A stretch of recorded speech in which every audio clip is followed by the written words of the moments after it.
Mfethu, Sure. ngiyayithanda mfethu leya ngane. Mfethu. Mfethu ngiyayithanda. Angiboni ukuthi mfethu uzokhona ukuphila ngaphandle kwayo.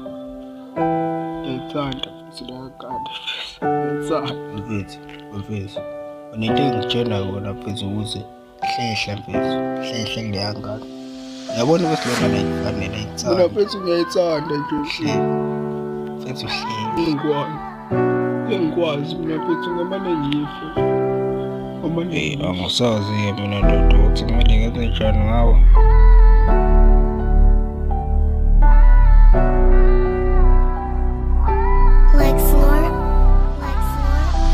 Yazi bengimthanda, bengithi uyangithanda kanti yena ungikwazi emhlanje.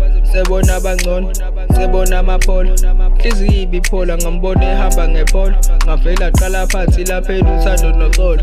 Bengitshena ukuthi mina sizofa silahlane, kanti nginamanga yena usebone imali, sebone imoto. Sengiyabona vela lokhu uthando lwangempela. Phela bengimthanda still yena wadlala ngami. Lapha inhliziyo yami useyiphulile. Cela ukusho mntwana womuntu wena unanhliziyo. Ngakunika uthando lwami wena-ke wadlala ngalo. Lapha emajiteni ngibhizi ngiqhosha ngawe. Ngisoze ngakukhohlwa wena isilwane esingenanhliziyo.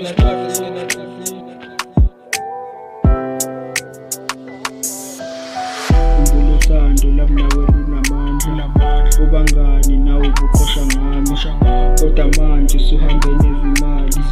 Khumbula uthando lami nawe lunamandla, ungenamuntu ongena ngaphakathi kwethu, kodwa manje usungifanisa nenkwethu.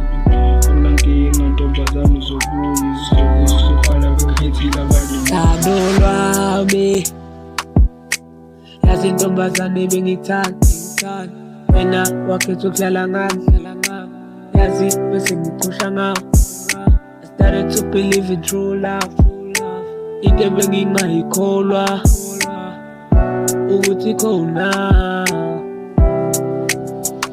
Inhliziyo yami uyiphulile, ngithile ngidlalile, sekisile ngabangani, kodwa uthando lwami bona ukuthi usawuphinde ngithande. Ngale ndlela wadlala ngami, yazi wadlala ngami, wadlala ngami, yazi wadlala ngami. Ntombazane bengithandile, angifuni nakukhohlisa, angifani nawe.